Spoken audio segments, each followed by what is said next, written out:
रायगडाच्या महाराज दरवाजाला प्रथमच पितेचे भव्य तोरण. शिवराज्याभिषेक सोहळ्याची जय्यत तयारी. 6 जून रोजी छत्रपती शिवाजी महाराजांच्या राज्याभिषेकाचे महापर्व दरवर्षी साजरे केले जाते. शिवराज्याभिषेक भारताचा पहिला स्वातंत्र्य दिन म्हणून आता भव्य स्वरूपात दरवर्षी साजरा होतो आहे. यंदा महादरवाजावर प्रथमच पितळेचे ऐतिहासिक तोरण लावले जाणार आहे. अखिल भारतीय समितीने 40 समित्या तयार करून वाहनतळ, अन्नछत्र, मर्दानी खेळ अशा व्यवस्थांची तयारी केली आहे. 5 आणि 6 जूनच्या कार्यक्रमात मर्दानी खेळ, वारकरी भजन कीर्तन आणि सुवर्ण नाण्याने अभिषेक हे मुख्य सोहळे पार पडणार आहेत.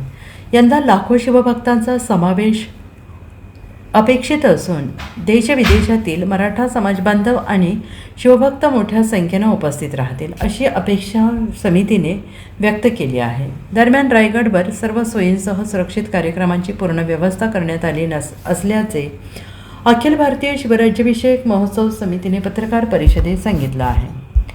5 व 6 जूनला कार्यक्रमाची जी रूपरेषा असते ती थोडक्यात मला सांगायला आवडेल की 5 जूनला दुपारी साधारणपणे 3:30 वाजता युवराज संभाजी छत्रपती व शहाजीराजे छत्रपती पाचाड येथील जिजाऊंच्या समाधीस अभिवादन करून गड चढण्यास प्रारंभ करतात. त्यांच्यासोबत हजारो शिवभक्त चित्त दरवाजा, नाणे दरवाजा पासून गडावर चढण्यास सुरुवात करतात. त्यानंतर होळीच्या माळावर मर्दानी खेळाची प्रात्यक्षिक सादर होतात, ज्याच्यामध्ये राज्यभरातून आलेल्या आखाड्यांचा समावेश असतो. गडदेवता शिरकाईचा गोंधळ असेल, त्यानंतर गडपूजनाचा कार्यक्रम असेल. या पद्धतीचे 5 जूनला जे कार्यक्रम असतात त्याच्यामध्ये वारकऱ्यांचं भजन कीर्तन असेल, ढोल ताशा पथक असेल, या सर्व पथकांचा याच्यामध्ये समावेश असतो आणि एका उत्साहाच्या वातावरणामध्ये हा शिवराज्याभिषेक सोहळा साजरा होत असतो. 6 जूनला युवराज शहाजीराजे छत्रपती यांच्या हस्ते नगारखान्यासमोरील ध्वज जो आहे तर त्याचं ध्वजारोहण असतं आणि त्यानंतर युवराज संभाजीराजे व शहाजीराजे यांचं राजसदरेवर आगमन होतं.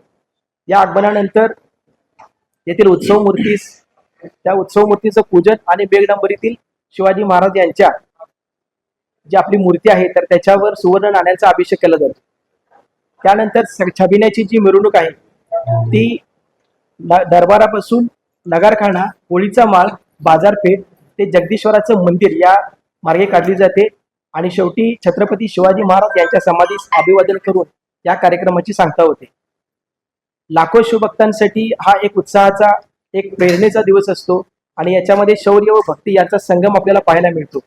म्हणजे एकीकडे वारकरी ज्यावेळेला टाळ मृदंगाचा जयघोष करत असतो त्याच वेळेला इकडे मर्दानी खेळाची प्रात्यक्षिक आपल्याला पाहायला मिळतात. यंदाचं सर्वात महत्वाचं आणखी एक वैशिष्ट्य मला सांगायला आवडेल की जे आहे आपण महादरवाजाला तोरण बांधतोय आणि ते ऐतिहासिक स्वरूपाचं असणार आहे. त्याच्या संदर्भात अधिक माहिती आमचे समितीचे जे प्रमुख आहेत ते देतीलच. तर या सर्व सोहळ्याच्या अनुषंगाने जी पूर्व नियोजनाची तयारी आहे ती आम्ही सगळी केलेली आहे आणि आमचा एकच उद्देश आहे की हा जो सोहळा आहे, जो लोकोत्सव झाला आहे, ज्याला आपण राष्ट्रीय सण म्हणतो, हा अधिकाधिक अजून वृद्धिंगत व्हावा आणि त्याच्यामध्ये भारतभरातूनच नव्हे तर सर्व आपल्या जगभरातून शिवभक्त जे आहेत ते याच्यामध्ये सहभागी व्हावेत आणि या सोहळ्याची त्यांनी उंची वाढवण्याचा प्रयत्न करावा. Bureau report, SPN Marathi, Kolhapur.